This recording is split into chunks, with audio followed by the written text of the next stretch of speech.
Okay, morning all. It's 5 past. I'll kick off. Some of you I know, some I don't. My name's Neil Larson. I'm actually the module leader for this control module, but up until now you've been lectured by Ben. We swap over about halfway through.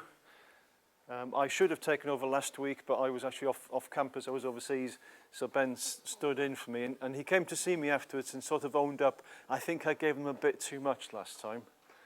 So don't know how you feel about it, but Ben thought that maybe he'd rushed through rather a lot of material last time. So what I thought we'd do, just to get things back on an even keel, and I know most of you have been through the tutorial sessions and had a go at some of these problems. I'm actually going to rerun through the frequency domain stuff that Ben did last week. Okay, just to make sure that we all got a good grounding and a good understanding of the frequency domain.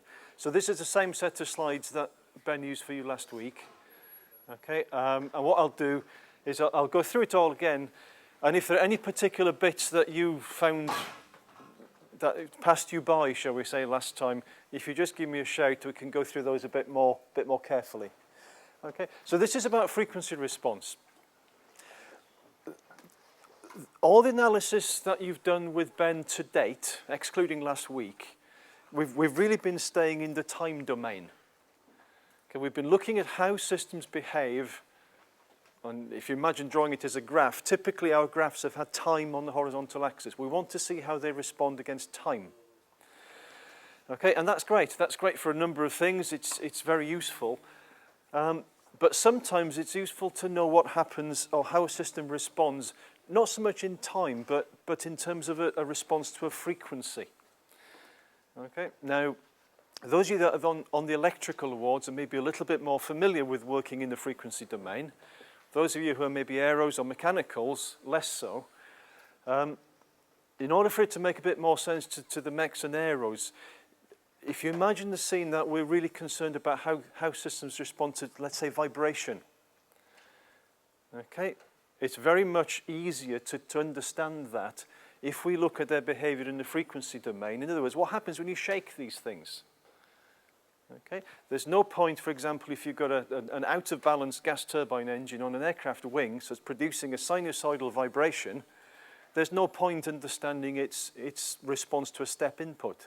But there is a great point in understanding how it responds to sinusoidal or periodic inputs. So frequency response is useful not just on the electronics domain, but also very much in engineering, mechanical type engineering. Another example, for instance, is you may or may not be aware, when people are designing things like motor vehicle suspension systems, okay, and how cars would respond to a roadway, the way that a road surface is modeled in that design process, it is modeled using a Fourier decomposition into a number of sinusoids and cosinusoids. Okay? So if you're developing suspension systems, you tend to do a lot of it in the frequency domain. Okay? You do some of it in the time domain. So for example, what happens when your car drives over a curb? Well, that's a step input, isn't it?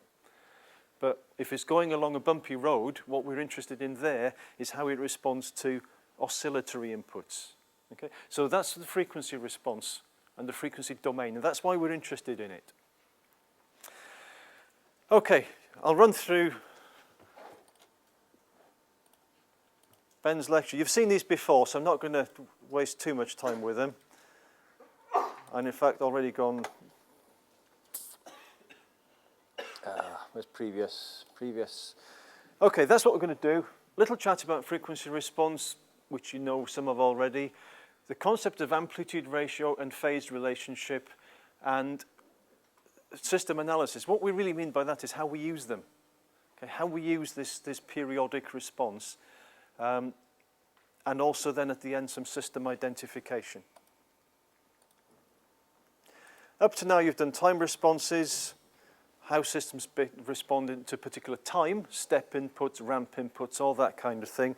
We're now looking at frequency response, which is how systems respond to a sinusoidal input. Okay? How they respond typically depends a lot on the frequency. Okay?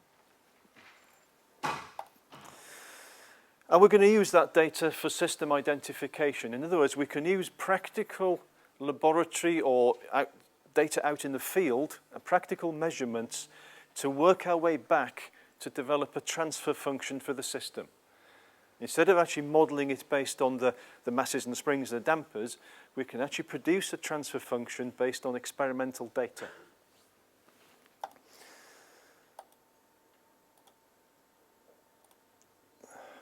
Okay, how does it work? Again, hopefully this made sense last time. We're going to input a general sinusoid, okay? Amplitude A, sine omega t. So it's got a frequency of omega radians per second, and an amplitude of A. Why do we use sinusoids? Well, they're easy to make. They're easy to understand mathematically, because we all know how to differentiate the sinusoid, for example. Okay? And they're also quite easy to measure. So the reason we use sinusoids partly is because they're convenient. Okay, the mathematics behind sinusoids is really quite helpful.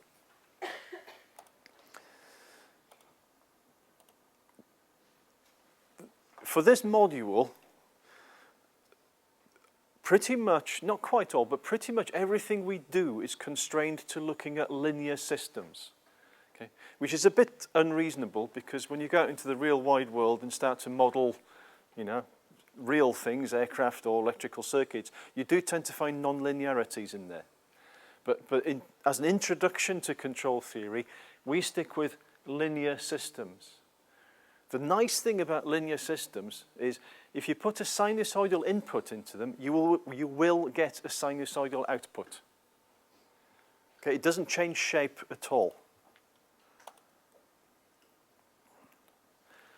Okay, what else has he got on the slides? Output amplitude is proportional to input amplitude and frequency. Yeah, let's not worry too much about that. What we will get in a linear system, if I put a sinusoidal input into it, I will get a sinusoidal output. But it might be a different size, a different amplitude, and there could be a phase shift between the input and the output. But those are the only two things we need to worry about. Okay? And what we do with frequency response is we look at the relationship between the output amplitude and the input amplitude as one of our measurements, and we look at the phase difference between the input and the output. That's the other one of our measurements.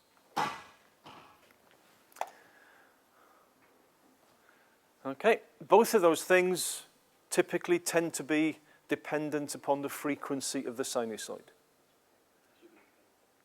Yeah. We okay so far? Let's do it with pictures then. There's my linear system. A sine omega t, that's my input signal. A in this case is 1, the way that Ben's produced the slide. We've got an amplitude of 1 unit. My output will be sinusoidal again. It could have a different amplitude, in this case B, which is what's that? It's about 0.7. And it's got a phase shift.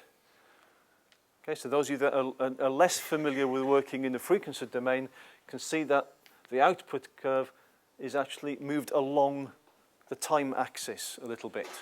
So there's a phase shift between the two.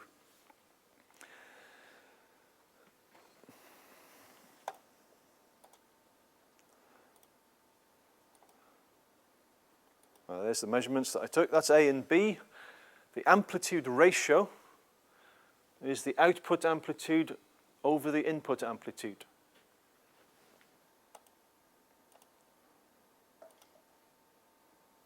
Phase shift. Okay. There's a measurement of the phase shift. We express phase shift as in degrees. Okay. You can see this is a bit like an oscilloscope sort of presentation where what we've got on this axis is time. So if you measure a phase shift here, you would, sort of common sense might suggest you'd offer us a number in seconds. But in fact, what matters is that phase shift as a proportion of the whole wave. Okay, so if we define a complete wavelength, one complete sinusoid is 360 degrees. then the phase shift in here can be expressed as a fraction of that. So we express the phase shift in degrees.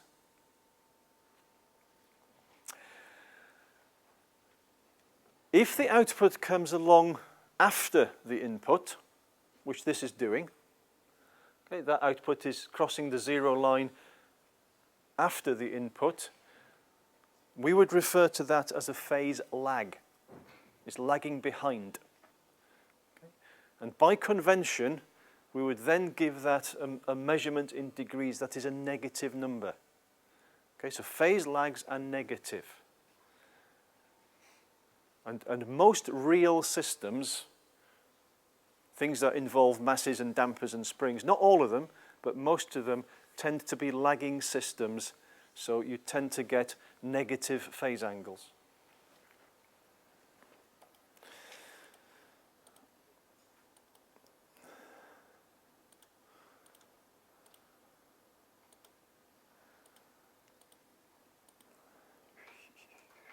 Okay.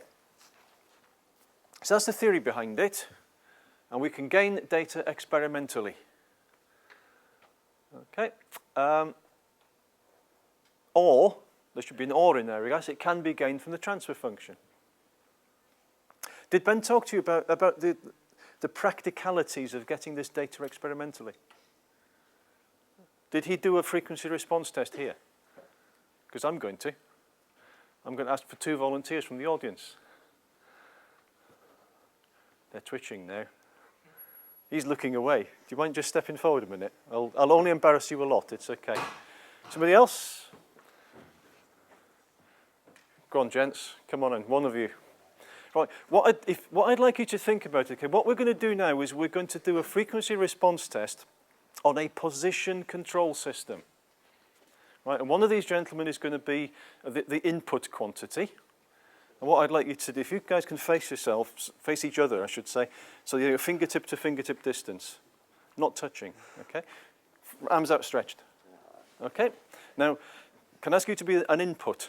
Right. What I'd like you to do is this is the position we're controlling, and I'd like you to alter that position as close as you can in a sinusoidal sort of way, quite large amplitude, and start off slowly, okay? So this is my input sinusoid. What I'm measuring is position.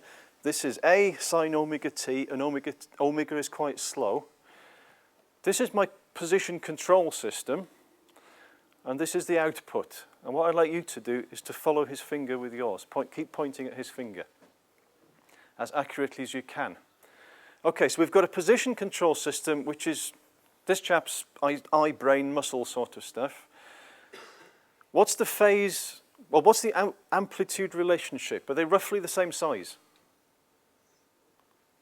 Yeah, if he's doing a good job, yeah. What about the phase relationship? Are they roughly in phase? Yeah. Do you want to speed up a bit? What's happening? Faster. Okay.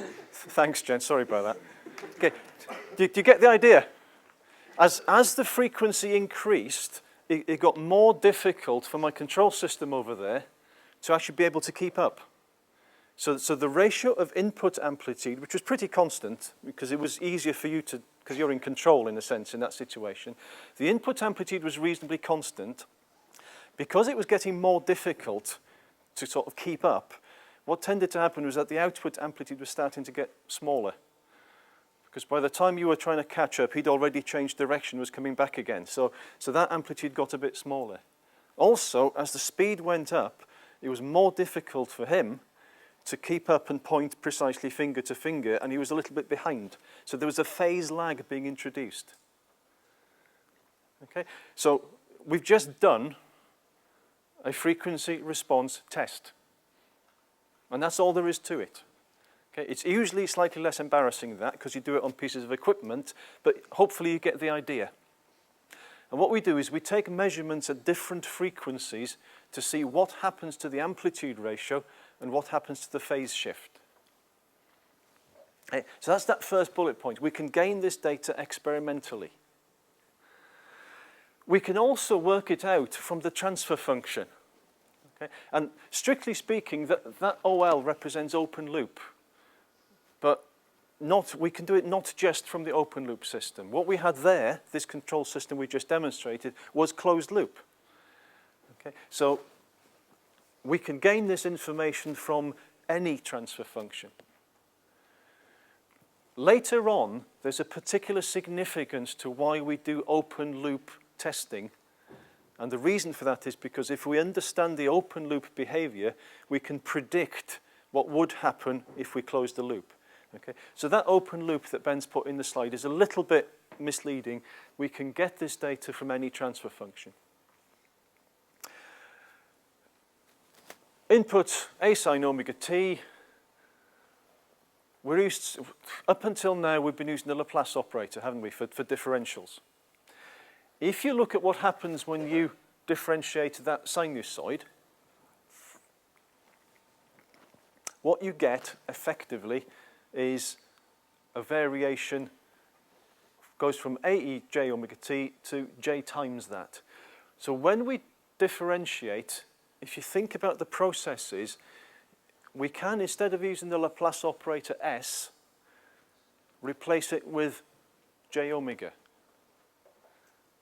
If you differentiate a sine omega t, you get omega a cos omega t.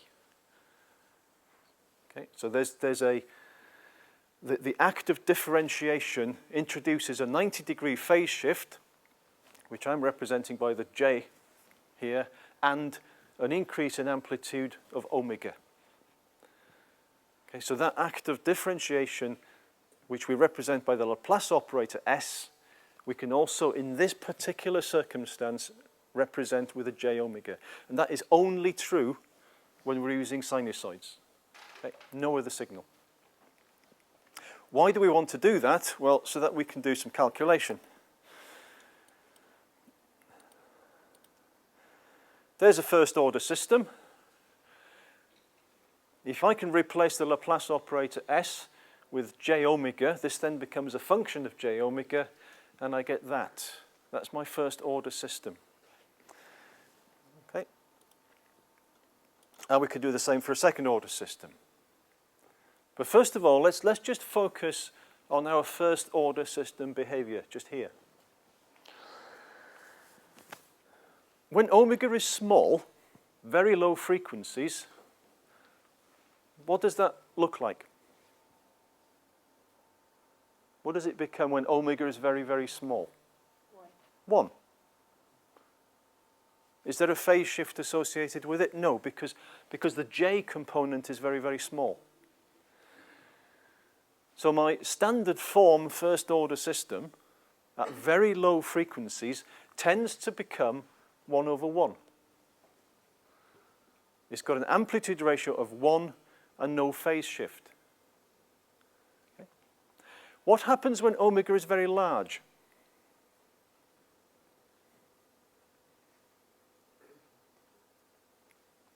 What does the amplitude of this thing become? Well, this number's getting bigger. Yeah, the overall number becomes very small. Okay, so at high frequencies, the amplitude ratio becomes very small. What about the phase shift? If this term is now dominant, I've got a j in there, haven't I? So in other words, at high frequency, I'm going to have a very small number that will have a phase shift because the j component becomes dominant. It's going to have a 90-degree phase shift if you work it out. What happens somewhere in the middle?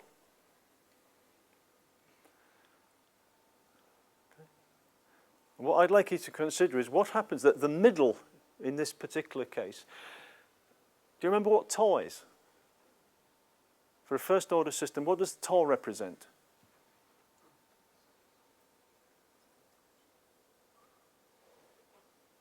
One over 1 plus tau s. What's tau? Go on, somebody help me out. It's the time constant for that system, isn't it? Measured in seconds. If I choose a frequency, let's say, for example, that this thing has got a time constant of 2 seconds. If I choose a frequency that is 1 over the time constant, so omega is 1 upon tau, how big does this become?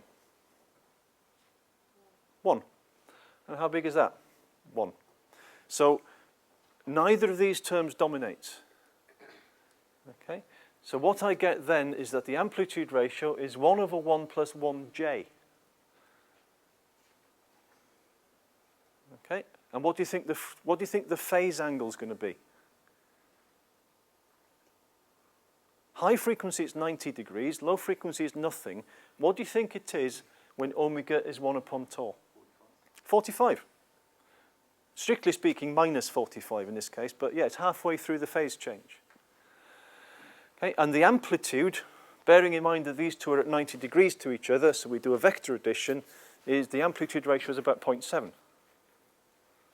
So that frequency corresponding to 1 upon tau is actually quite an important place when we're on the frequency domain. And we'll see in the graphs in a minute, it has quite an importance or a significance in terms of the behavior of the system.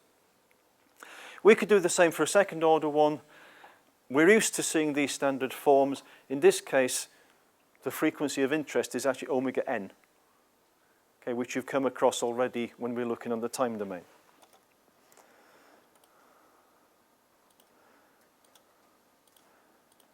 Right. The slides that Ben's prepared go through a mathematical analysis, if you like, where we're substituting omega, j omega instead of s. Okay. I'm not going to do that with you on the board. You can work through this yourselves from the notes. It's really just to see what happens. There's the process. There's a bit of algebra going on. And there's the solution. Okay, so you can work through these algebraically simply by substituting j omega for s. And you get a complex number. There's the real part, there's the imaginary part, and from that you can work out the amplitude and the phase shift, which is that. Okay, I'll leave you to look back through that. I'm not going to go through it all again on the board. Given that information, you can generate from a transfer function for different frequencies a set of amplitude ratios and a set of phase shifts. Okay, so you can establish that from the transfer function you've got. We can also establish these two columns experimentally. As we did with the two gentlemen at the front here, we can perform a physical test and measure these same quantities. So we can get to here either from the theory, if we know the system model, we know the transfer function, we can get to this data. If we don't know the transfer function, but we can measure the outputs, we can also get to here.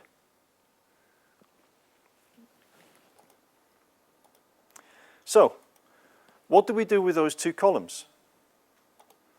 Well, really what we do is we just draw pictures. Okay, let's go back a moment on that one. I've been going on so far about a difference in amplitude and a difference in phase, and these are functions of frequency. What I'd like to do is to find a nicer way of presenting this information rather than just two columns in the spreadsheet. Okay, and preferably, because our minds tend to like pictures, it's nice to present this information graphically. There are a number of standardized ways of doing it. We're going to focus on one of them. And the one we're going to focus on is the thing called a Bode plot. Okay? I think you've all had a go at Bode plots in the tutorials by now. A Bode plot is actually two graphs, one for amplitude ratio and one for phase. But we'll also discuss in less detail a thing called a Nyquist diagram, where both the amplitude and the phase information is presented in the same graph.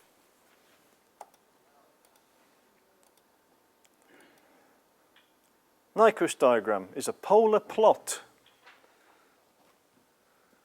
Okay, on Argand diagram, what does that mean? Well, that means that one of the axes is real, one of them is imaginary. Okay, and the amplitude ratio is the radial coordinate and phase angle is the angular coordinate. Are you all familiar with using polar graphs? Yeah. Since you're at school, we've all been using XY axes. A polar graph is one where it's not rectangular, it's circular.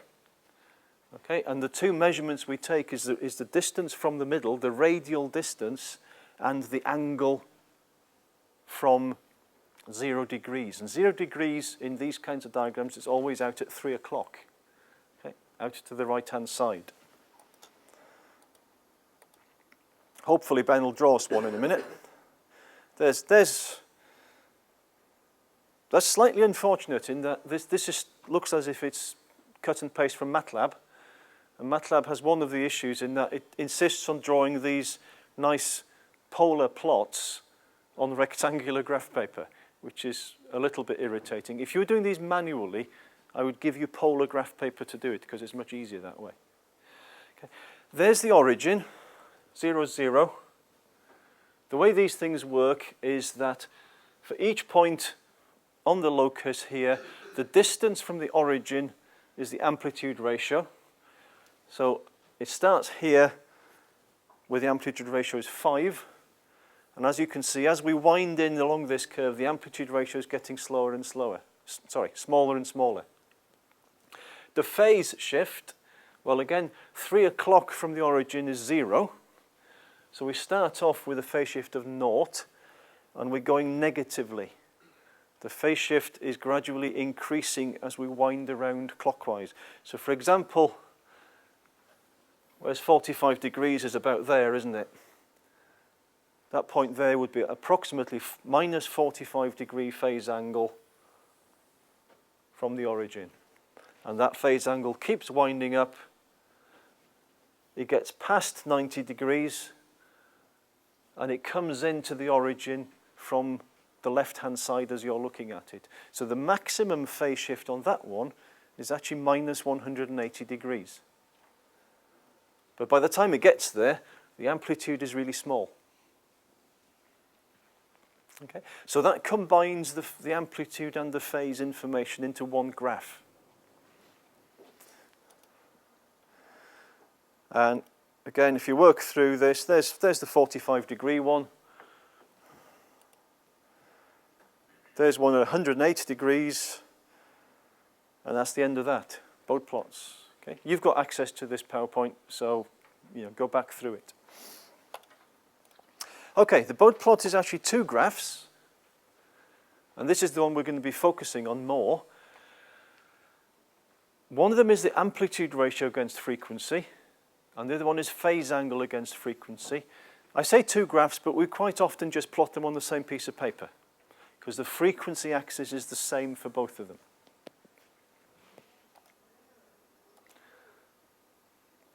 And there's an example Bode diagram. Again, by now you've all had a crack at drawing these.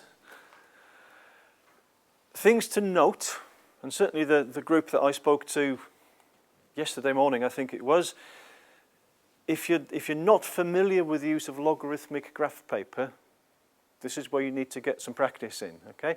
Because the frequency axis for Bode plots is logarithmic. And you can either do that by actually calculating the logarithm and using normal linear graph paper, or by using logarithmic graph paper. In terms of the amplitude numbers, we also express the amplitude ratio in decibels. Okay, now you may have only heard of decibels in the past in the context of sound, I don't know. But the decibel, again, is a logarithmic unit. So really, when we plot these, we've got a logarithmic axis here because of the paper, and we've got a logarithmic axis here because of the units we're using. And there's a really good reason why we do that. Okay. By plotting this information logarithmically, the pictures become very much easier to interpret. They get a lot closer to being made up out of straight lines. simply because we're using a logarithmic axis. Okay, there's the amplitude plot, and there's a phase plot. The phase in this case going down to minus 180, and the amplitude, as you can see, starting off up here, fairly level at low frequencies, and as the frequency is increasing, the amplitude ratio diminishes. Has anybody come across Bode plots before this module?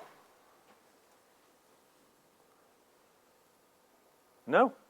Anybody keen on hi-fi and stuff like that? It's unusual. There's usually at least one hand that goes up and admits to spending hundreds and hundreds of pounds on posh loudspeakers. If you look at some top quality, high-end hi-fi equipment, particularly things like loudspeakers, you might well find a little Bode plot on the information pack telling you how it responds to sounds at different frequencies. Okay? Because what you want a loudspeaker to do is to respond exactly the same to every sound frequency. Because you don't want a loudspeaker that boosts the treble or kills the bass and all that sort of thing. You actually want the speaker to respond evenly. You also want a loudspeaker not to bother trying to reproduce sounds you can't hear. Okay, so you might have come across a Bode plot, maybe even without realizing it, on some hi-fi equipment. Okay. They tend not to tell you about the phase, but you might have seen an amplitude plot.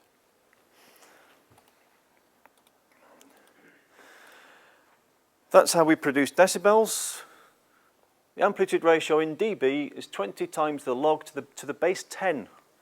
I should emphasize that's not a natural log, it's a log to the base 10 of the amplitude ratio, simply as the division of two numbers. There's a Bode amplitude plot again.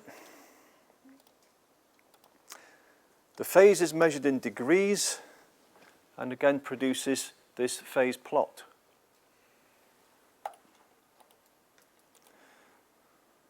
Right. The point I made about using logarithmic scales means that we can construct Bode plots using straight line approximations.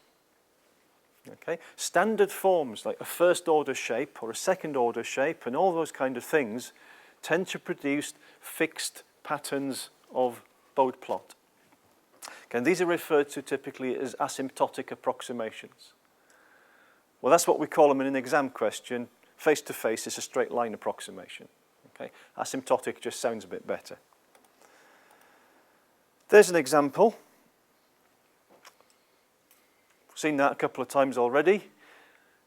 What I'd suggest to you is that I can represent that as two straight lines, one of which has this slope and one of which has that slope. There's one, there's the other one. Okay? And if you actually produce these graphs from real data, you'll find this is actually very accurate. This is true. It's not just a made-up assumption. This is quite true. What we're interested in, though, is the slope of these lines. That one's fairly obviously got zero slope.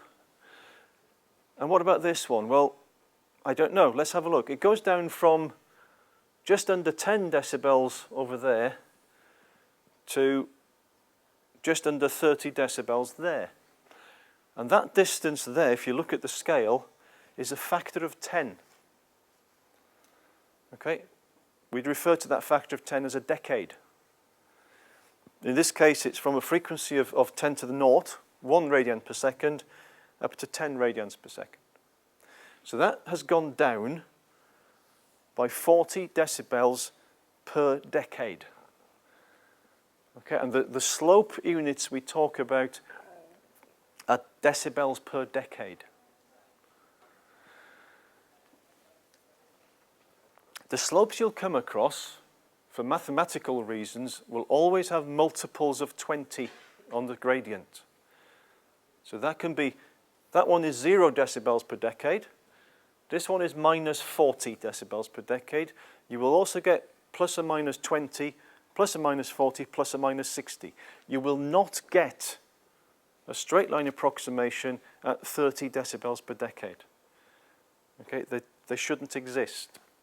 because these things always take particular slopes.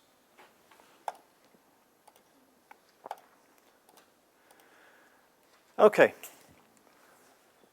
How can we relate this to transfer functions? Well, every individual standard form of transfer function that we've got produces its own type of Bode plot.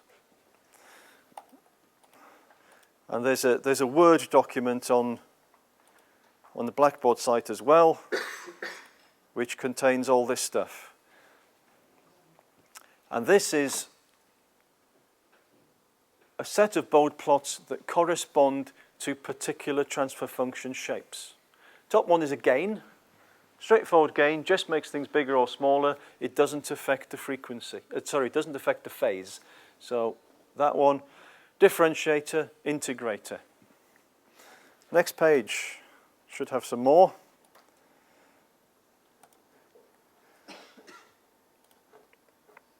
These are first order things. Okay, we're very, very used to the first order lag, 1 over 1 plus tau s. The first order lag, the straight line approximation for which is a flat line up until a certain frequency and then a slope of minus 20 decibels per decade. The frequency where those two meet, where the corner is that frequency I mentioned a little while ago. It's 1 upon tau, 1 over the time constant. Okay. That's a first order lead, which is the same shape, but instead of going down, it goes up. Okay, they're less common in practice than lags. What's the phase doing? Well, here's a phase shift plot for the first order thing. It goes from 0 to minus 90. At the corner frequency 1 upon tau, it's halfway through its phase change. Okay, so at 1 upon tau, it's not labelled up on this, that is at a minus 45 degree phase shift.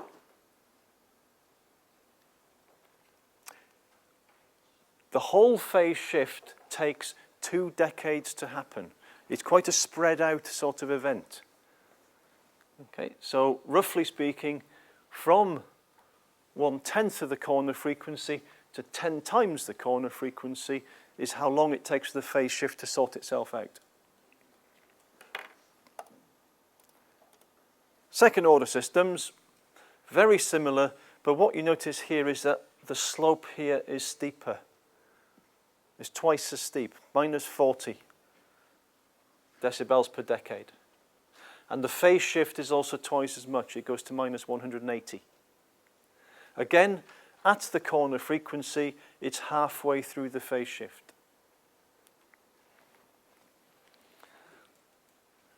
And here's a snag, unfortunately, because you know from your second order stuff that there's a term called the damping ratio, zeta.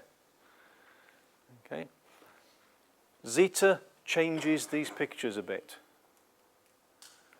Okay. It doesn't change the straight line approximations for amplitude, but it changes the real data. But what it does do to the phase shift is that the less damping you have, the faster that phase shift happens. It compresses that into a smaller space. Okay, but we'll talk a little bit more about that later on, maybe next week. Okay, here's a Bode plot example. Again, given the time, I'll let you work through this one. Again, you've seen it, and I think most of you have done some of this in the tutorial sessions by now. Typically, if you get a reasonably complicated transfer function, what you can do is to break it up into separate pieces and make sure that each of those separate pieces is in the standard form. Then you can pick up on the standard pictures. Okay, so this thing contains a gain. 1 upon s is an integrator. 1 upon 1 plus 0.2s is a first order lag. 1 upon 1.0.5s is another first order lag. So you can break it up into nice simple pieces. Ben's just working it out. There's the gain. Expressed in decibels, 5 becomes plus 14 dB. There's an integrator of just a straight line, no corners in this one, just a straight line with a slope of minus 20. An integrator by itself passes through 0 decibels at 1 radian per second. Okay?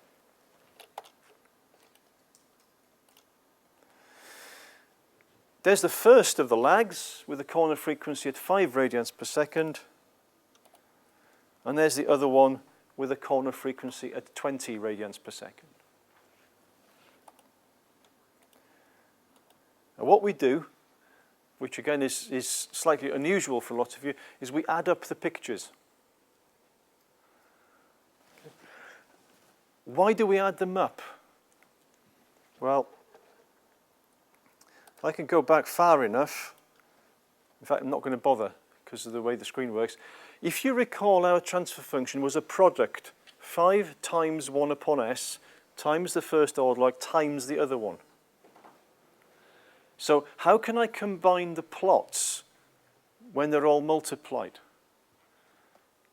Well, the answer is brilliant. It's because we're using logarithmic things.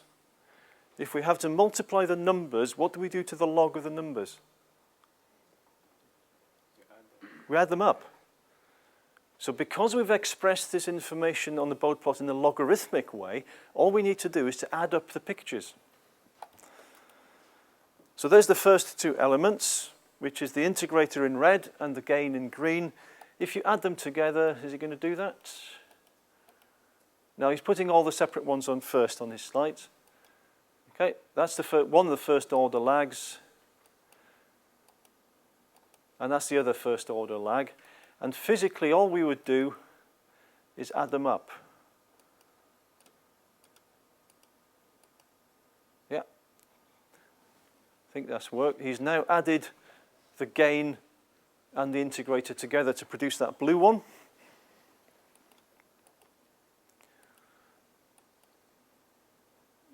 That's not very visible, but there's actually a corner there where this thing's getting steeper, which is the effect of the first of the lags. And we'll add in the second lag, which kicks in at 20 radians per second, and it gets steeper again. So we're simply adding up pictures to produce the combined Bode plot. We can do the same for the phase.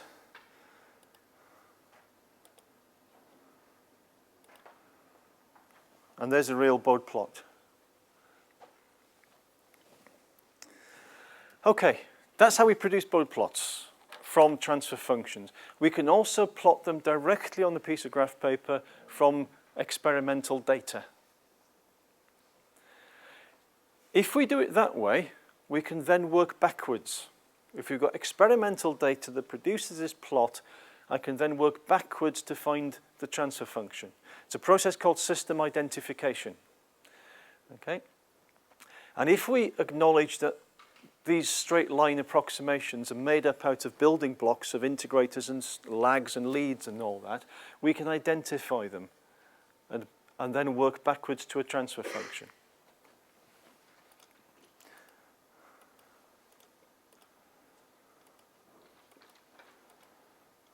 Right, how do you do it?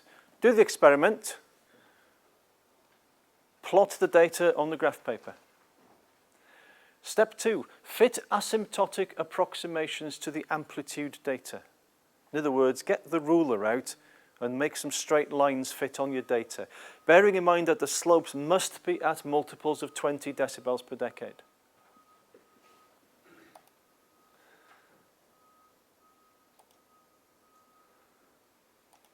Use the relationships to determine the transfer function. We'll do that in a second. There's a set of experimental data.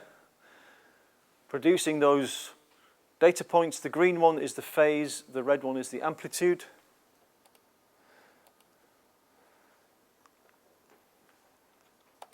And if we start with the first data point, in fact, there's a bit missing from the presentation. If I start from that first data point and try to put a straight line with a slope of 0, it's nowhere near the data, is it? It's a poor fit. If I put on the line with a slope of minus 20, it's quite a lot closer. I try minus 40, it doesn't fit the data again. So I think that the first part of this I could fit with a minus 20 line. That one, that's the best fit I've got. Okay, and it fits the first couple of points, so then it loses the plot a little bit on the third one. So let's see what happens to the slope after that. Well, let's start at the other end, perhaps. Take the last data point. There's a plus 20 slope. It's nowhere near the real results, so that's wrong. That's minus 40. Well, it's not really there yet, is it? Let's see if we can fit minus 60 to it. And if I put minus 60, you'll see it's much, much closer to hitting the data points. Okay, so all I'm doing, you do this in practice with your ruler, is just try and fit lines of the right slope to these things. What I've got there then are two lines that meet at a corner. Okay. There's a little bit of variation in the real data, because what the real data does is it sort of cuts the corners off. It smooths the corners out. So that's all looking quite good so far. The corner frequency, in this case, is 20 radians per second. And if you look at the real data, at the corner frequency, it's a little bit beneath. Now, before we go on, before I click that again, because I know what's coming, what you want to ask yourself is, what is the change in frequency at the corner? Not the actual value. The actual value doesn't matter. What matters is the change as you go around the corner. Okay, and I'm going from minus 20 decibels per decade to minus 60. Okay, simple question. So what's the difference? Minus 40. From my building blocks of different sort of transfer functions, what gives me a change of slope of minus 40 at its corner? Okay. It's a second order lag. So I think that corner there is telling me that there is a second order lag with a corner frequency of 20 radians per second. Okay? So I'm starting to identify my system already. If you measure the difference between the straight lines and the actual data at the corner, you can measure then what zeta is. Okay? Which is what the next few bits of slide are doing. And the difference at the corner there is 6 decibels. And believe it or not, I'm sad enough to remember that 6 decibels means I've actually got a zeta equal to 1. Okay, we'll show you how to work it out. So I've got a second order system, corner frequency 20 radians per second, and a zeta of 1. What's different though between this and the standard second order thing just by itself?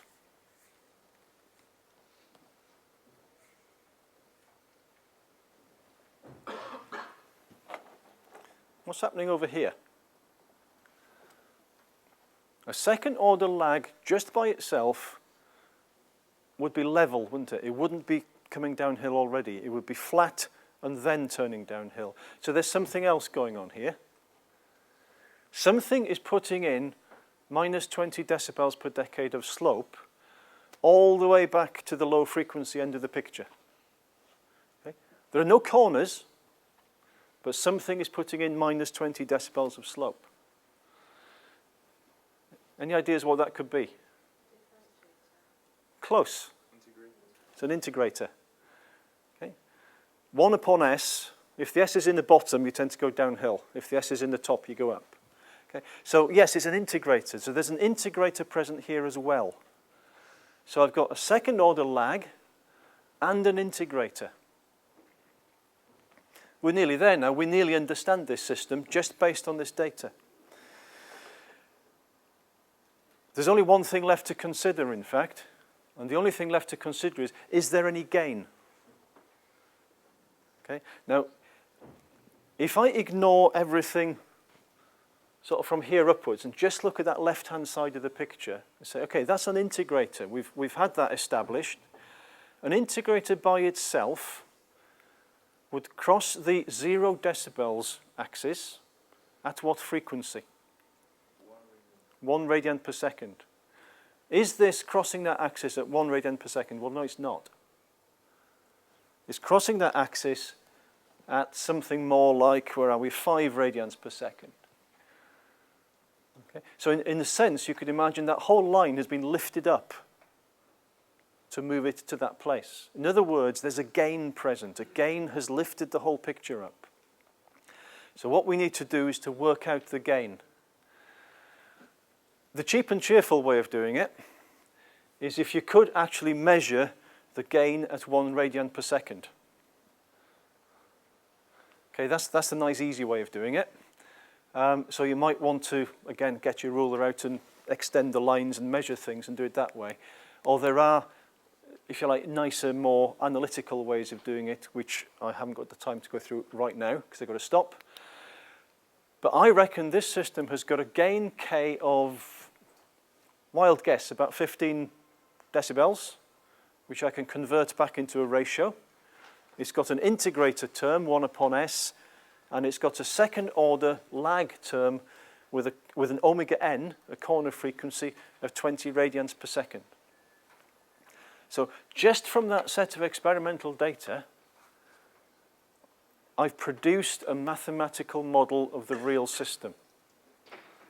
Okay? And that's why this is really powerful, because when you've got complicated systems, finding the transfer function can be a bit of a headache. But doing it from experimental data, well, bluntly, it works. Okay? I've not mentioned the phase plot yet. Let's have a quick look at the phase plot and see if it agrees with what I've said, or what you've said. And the first thing you said was there's an integrator at the start. So an integrator always gives us 90 degrees of phase lag. So I'd expect the phase to start off somewhere near 90 degrees. It's a little bit, a little bit more, but we're missing some data on the left-hand side, perhaps. And then it drops down, adding in another 180 degrees because the second order lag. So the phase information is kind of agreeing with me. Okay, so I just use that as a check, as a check that the assumptions I've made from the amplitude plot, that the phase plot doesn't disagree with it. Yeah. Can you see the process? Yeah. Is that okay?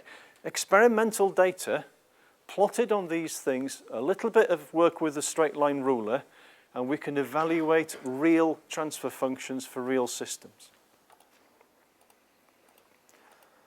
There's some more instructions, which we've just gone through this. Right,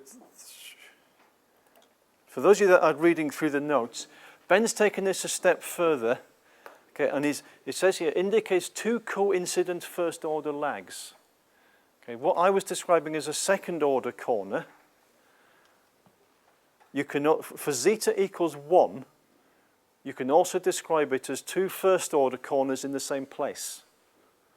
Okay, but if you just think of it, that 40 decibel change, just think of it as a second order corner and don't worry too much about that box. Oh, there it is. That's our transfer function. We know the numbers. Well, he's done it with 2 first order ones. We know the numbers for K. We can work out the numbers for tau.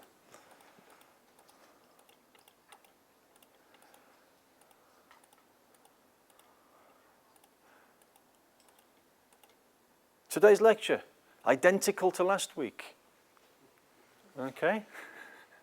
Exactly the same as last week, but as you could see, and as Ben said to me after he delivered the lecture, there's a lot of stuff in there. So it was worth going over it again, just to get that grounding as to what we mean by frequency response work. Okay, we'll move on a bit next time. Okay. Please make a point though, the examples that you get in the tutorials, getting your head around those is what makes this subject make sense. Okay. Traditionally, control engineering is perceived as difficult by students. Please correct me if I'm wrong on that. The way to make it work, the way to get your head around it, honestly, is to just flog through the tutorial exercises until they make sense. Okay? So those of you that Those of you that perhaps haven't in the past, please try and make a point of attending all the tutorial sessions, okay? Because that's where this stuff comes together and makes sense. Okay, thank you.